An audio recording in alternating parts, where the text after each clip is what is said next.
Hey, what's going on, everybody? Welcome back to another episode of the Coach Steve Show podcast, your podcast where we talk to coaches all over the country. We will talk about the Big Ten football, Big Ten basketball. We'll talk about other teams and things going around in the sports world, anywhere from NFL and NCAA football, maybe not so much NBA, but we'll talk about sports nonetheless, recap, go over some things, go over hot topics, anything that has to do with sports can be found here. And also check out Geek Corner episodes. It's a segment of the Coach Steve Show podcast where I talk with my good friend Logan Lee, where we discuss anything in entertainment and mainly Marvel. By the time this episode comes out, Eternals would have come out, and I'm going to be seeing it live tonight. It releases tonight by the time this comes out, so be watching out for that Geek Corner episode. Before we dive into what we're going to talk about today, please hit the like button, subscribe button on the Coach Steve Show YouTube channel, please and thank you. Leave a comment in the comment section down below. Follow the podcast wherever you listen to your podcast. It can literally be found anywhere, Apple, Spotify, wherever. I mean, literally wherever. Please follow it. It will alert you when a new episode drops. If you can, I know on Apple you can leave a 5-star, or you don't have to give it a 5-star review, but you leave it a star review, rate it, all that good stuff. Please and thank you. The podcast is brought to you by the Belly Up Podcast Network, the Belly Up Sports Podcast Network. Go to bellyupsports.com and check out all the podcast blogs and everything on the website to really support the show. Go subscribe to all that stuff as well if you have a chance. Betting season's in full swing. You know, we're really deep into college football. College basketball is going to be starting. NBA has started. NFL is still, we're going to halfway through the season, and there's no better place to make your bets than MyBookie. If you go to mybookie.ag to make a bet on your first deposit, if you sign up, use the code BELLYUPFANTASY. It's going to double your first deposit, so that's free money for you to go bet on. So go to mybookie.ag, code BELLYUPFANTASY, and it's going to double your first deposit. This podcast is also brought to you by Coach Stone Football and his Back to the Basics books and drills. If you go to CoachStoneFootball.com, check out all of his books on football drills, practice planning, game planning, and much more. If you're a football coach like me and your off season is about to start for football, and you're going to be looking to try to get better, looking for different drills, looking for that edge, you got to go to Coach Stone on his website. There's books everywhere. He's got plenty of books. I can't keep up with all the books he puts out, but his first book has over 500 pages of drills, so you'll never have to look up another drill again. Go to CoachStoneFootball.com. If you're looking for an energy drink that's going to help with a midday pick-me-up, but you don't want that crash that happens after about an hour or so. Are you looking for a pre-workout before you go on a run or go to the gym, but you don't want the pre-workout that's going to give you jitters? Well, then you need to head over to Swift Lifestyles to get just that. It's a clean nutritional drink for any part of your day. They also sponsor gamers. That's kind of where they want to gear towards. They want to gear towards everyday life, but they also want you to know if you're a Twitch gamer or anything like that, they will sponsor you, so you have to reach out to them. But if you head to www.swiftlifestyles.com, now it comes in a tub. If you go to that website, it's a tub. It's not a canned energy drink. It's scooped, kind of like pre-workout. You get 30 servings. I got the bubblegum flavor. It tastes exactly like bubblegum, like when you're a kid, you're chewing the, big league bubblegum. It tastes really good. So if you head over to swiftlifestyles.com, use the code Coach Steve Show, all one word, and you will get 15% off. Go do all that for me. It will help let them know that I sent you, help support the podcast. Greatly appreciated. Diving into today's episode, we're going to do an Illinois versus the Minnesota Gophers preview. Now, Illinois football is coming off they're having a little bit of a rough go this season. They're coming off a tough loss this past week, and it's, there's not much more you can say. They are,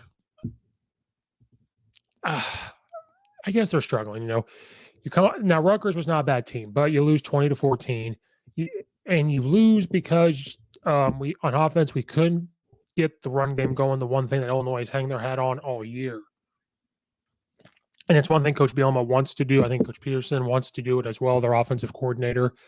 But like I said, if you watch my episode where I recap the Illinois Rutgers game, in order for Illinois to win, all the phases have to work. The defense has to continue to take step forwards. And then on offense, we beat Penn State in the run game, but now they have film on it. Now they're prepared for it.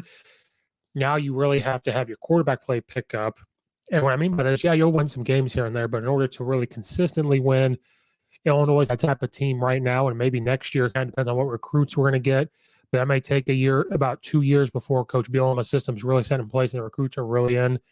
On offense, we have to have good quarterback play. And against Rutgers, Brandon Peters actually played well. He didn't show you any of these huge numbers, but he did play pretty decently well for Illinois. He completed short passes. He completed a couple long balls, like medium long balls.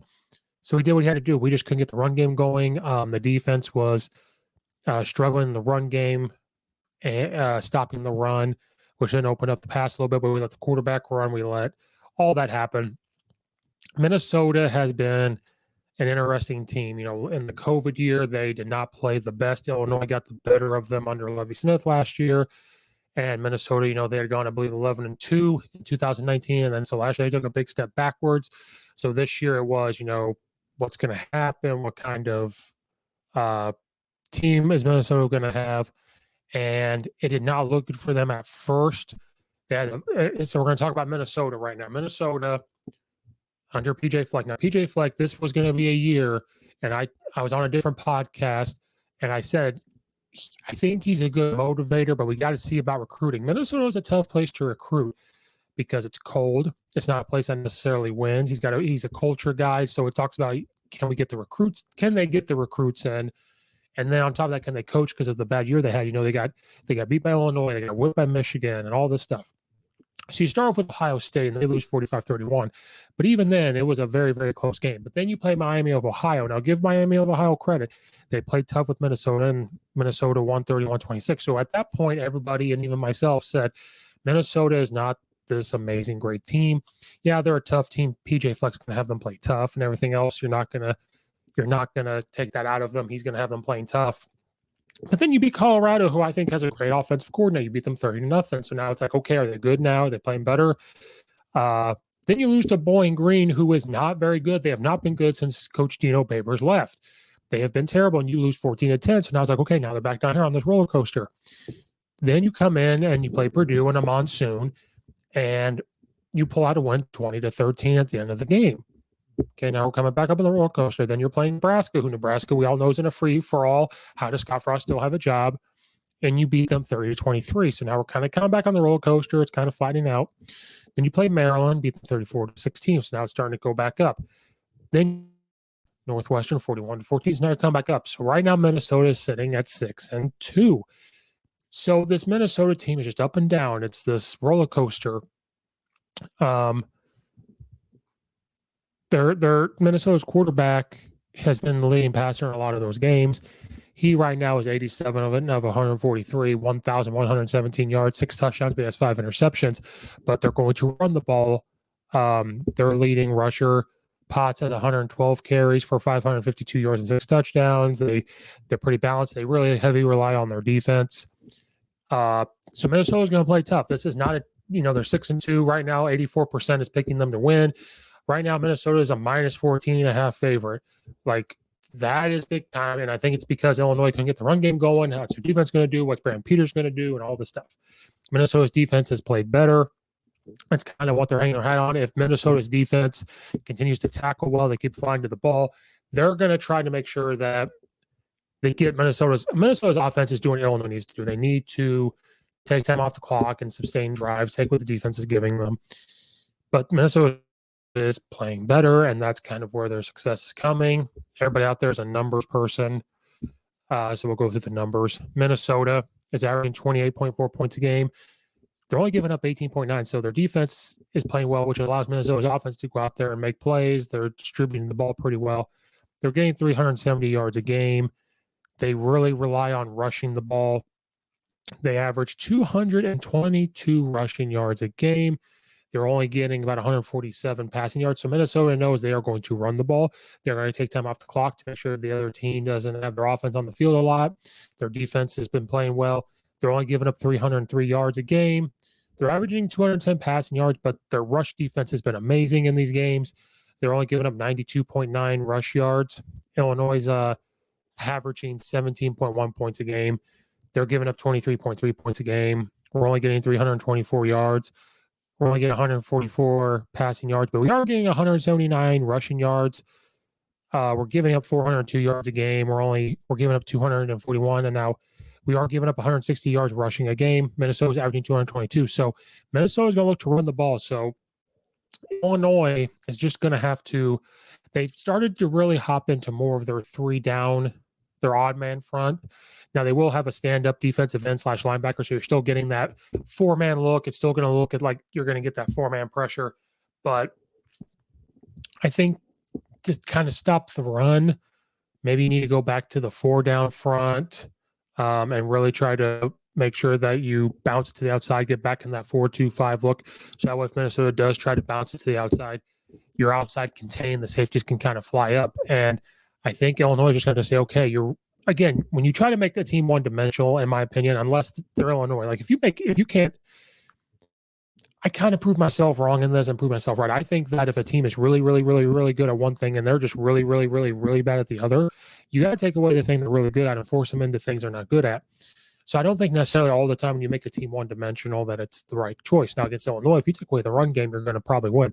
Now, Rutgers took away a lot of the run game from Illinois and said, okay, you're going to have to pass. Now, Brandon Peters did well. He passed the ball, but I think teams are like, okay, this is what's going to happen. We're okay with this. Minnesota's going to do the same thing. We don't have Statowski right now. All we have is Brandon Peters now. If he can continue the confidence into this game, great. But Minnesota's going to come and say, you know what? Chase Brown has one more carry than our running back in Potts, and he has more yards. He has 111 carries, 704 yards, and 4 touchdowns. So we're going to take the run game away from Illinois, and we're going to let Brandon Peters do what he wants. If Brandon Peters gets a few yards, touchdown maybe, and that's fine. They believe that's probably the formula to beat Illinois right now until we get some playmakers and a quarterback. Illinois and Chicago Bears are pretty similar. Like, we need better quarterback play, and we need some playmakers. But Illinois, if they can get the run game going and Brandon Peters can play like he did, they're going to be put into a situation to win. But Minnesota's going to come in and say, look, we are only giving up 92 yards rushing a game. They're getting 179. We are going to sell out on the run to make sure Illinois can't run the ball.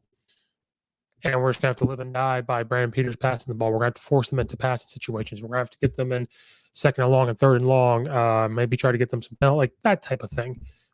Illinois' defense, I think, is going to almost have to do the same thing. So I think they're going to have similar game plans. And all right, Minnesota, you average 222 yards rushing, and you got good running backs. We're going to sell it on the run. We're going to keep everything in front of us on defense. We're going to have our safeties fly up. We are going to switch from our odd man front into our even man front. But I think if you get into that even man front and you start stunning up front to try to slow the run game down, and then you have your outside contain with your defensive end and the linebackers or the outside safeties that can come flying up, I think that puts you in a spot to kind of slow them down. But I think when you start getting into that odd man front, especially when it's new. Now, if it's a system that they've run a little bit, in my opinion, an odd man front, sometimes you get gutted up the middle, especially when it's new. And I know why they're playing. It's like, well, this is what we want to play. This is kind of what we want to do. I'm not saying you can't stunt when you get into the odd man and slant and start doing kind of what Coach Grinch does at Oklahoma and he did when he was at Washington State. You move. So at the snap of the ball, maybe you're in a 4-0-4 techniques and you have the outside guy. And then as the cadence goes, they all shift over. Now you've got a 5, a 1 or a 2, a 3 or a 4-eye, and that linebacker's got the outside contain. You're messing with the linebackers. You're doing all that type of stuff.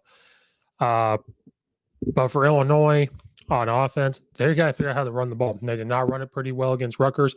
Now, I have to think that maybe they were worn out from the Penn State game. You played 9 overtimes. You ran the ball 67 times. They might have been worn out. Offensive line looked, they could have been worn out. The running backs could have been a little bit worn out. So those type of things, I think, piled up. And Rutgers' defensive line played pretty well. So for Minnesota, they're going to look at that and say, okay, I think if we take the run game away from Illinois and we say, okay, Brandon Peters, you have to beat us. Not saying Minnesota's going to be okay to lose, but they're going to know that if Brandon Peters is the reason why they lost because they're allowed in the past, they're just going to have to live with it. So their game plan, I guarantee, is going to be, let's take the run game away from Illinois. This is exactly what they're going to do. We are going to force Brandon Peters to throw, and we are going to make those receivers who are not playmakers by any stretch of the imagination, besides Isaiah Williams. He is the only guy, but he Even he is not this guy that's going to go up and get the ball every single time. We don't have that type of playmaker. He's going to get the key screens. He's going to get the jet sweeps and all that. So on offense, we're going to have to figure out how to run the ball. We got to get creative. We're going to have to play action. I think if you sell out on the run game, maybe you can get a short little boot to the backside with Peters, but you have to tell him to throw the ball away or not run because you can't afford to take a hit. So I think you're going to have to move the pocket. You're going to have to do those things, short passes, and just let Brandon Peters try to get some confidence. Hopefully that comes over. Illinois' defense is going to have to do exactly what Minnesota is going to do. Like, okay, yeah, they can distribute the ball around on offense a little bit, but they're way better at running the football. So if they're way better at running the football, we're just going to have to line up in a defense where we get the receivers in front of us. We keep them in front. We're going to have to make sure that we stun up front to confuse the line. We're going to have to tackle better. Where, they took a little bit of step backwards against Rutgers. Not only giving up 20 is not bad, but it just looked different, if that makes sense. Like the way they played against Penn State did not look the same way they played against Rutgers. But I think the defense is going to keep moving in the right direction. Giving up 20 points, you're putting yourself in a situation to win. But on offense, we have got to run the ball. We've got to figure out how to get the run game back going and then complement that the way Peters played. If we could run the ball like we did against Penn State and Brandon Peters could play the way he did against Rutgers, I believe Illinois would win the game. This is a game that Minnesota could slip up and Illinois can sweep this away. But in order for Illinois to win, they've got to make sure that Minnesota's offense stays on the sideline. These are teams that are going to have the same game plan. Keep the other team's offense on the sideline. Defense is going to have to sell it on the run because both teams are pretty good at it. And, so on Illinois' defensive line is going to have to not get their shoulders turned. They get double teamed, they're going to have to pull those guys to the ground and cause a pile to let the linebackers flow and make a play. They cannot allow to get their shoulders turned. They cannot allow to not be in a stance before the ball snapped and all those type of things. The linebackers have to get off blocks. The linebackers are going to have to really ball out and make the tackle. And whoever your outside linebackers or outside safeties are going to have to fly up and make the play. Offensive line is going to have to block pretty well. And the running backs have to read and run hard because Minnesota does have a stout defense. There's a reason why they are only giving up, 18 points a game and so they are going to tackle well. We have to run hard. We have to get out of that. That's the way Illinois is going to have to do this in order to win this game. And when we look at Illinois, Illinois doesn't have much more opportunity. Like we're sitting here at 3-6. If we're even thinking about making a bowl game, we can't afford to lose. If we lose, we're not going. We got to win the next 3. Minnesota's going to be a tough one. Iowa's going to be super tough, and maybe we won't squeak that out. Maybe we do because we've proven we can do it against Penn State. Then we got Northwestern, which is Northwestern always gets up to play Illinois because Northwestern thinks or believes they are the college for Illinois and in the state of Illinois. Now, I'm not saying that if you lose this game, it's all, all for nothing.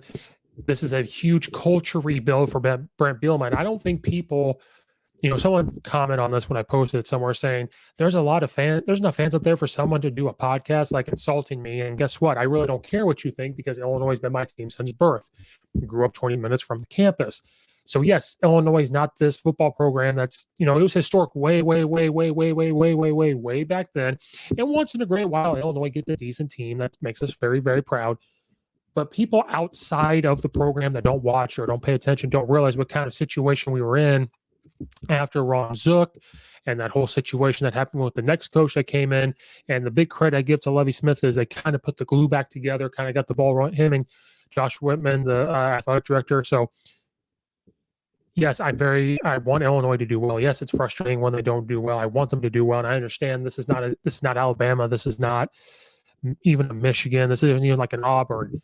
But so you people out there like, oh, he's going to talk about Illinois. I am going to talk about Illinois because then guess what? I'm going to talk about Illinois basketball, and they're going to probably hopefully win the Big Ten. So there's things happening in Illinois moving in the right direction. So people that don't maybe listen to this once in a while and don't understand exactly what Illinois is going through, go look up what happened with the coach after Ron Zook. Look at the coaching history, and then go look at the reports and everything that happened. You'll see what kind of situation Illinois was in football, and you'll understand that how big of a culture rebuild. And then what happened under Levy Smith. This is a huge culture rebuild. This is a huge everything rebuild. So the fact that we won 3 games is great. Yes, we probably could have won 6 or 7 games if we had better play. And then watch the games. Like you guys are probably just maybe seeing highlights, or maybe you're listening to me. Maybe you're just reading things that gets posted. How not great the quarterback play has been, but the run game has been there. How great and how good the quarterback play has been, but our defense has taken step forwards. So those are the things that we are going to have to do. So again, they're both Minnesota and Illinois are going to have the exact same game plan. so it's going to come down to who executes it better and who comes out and just plays with nothing to lose. Like Minnesota's going to make a bowl game.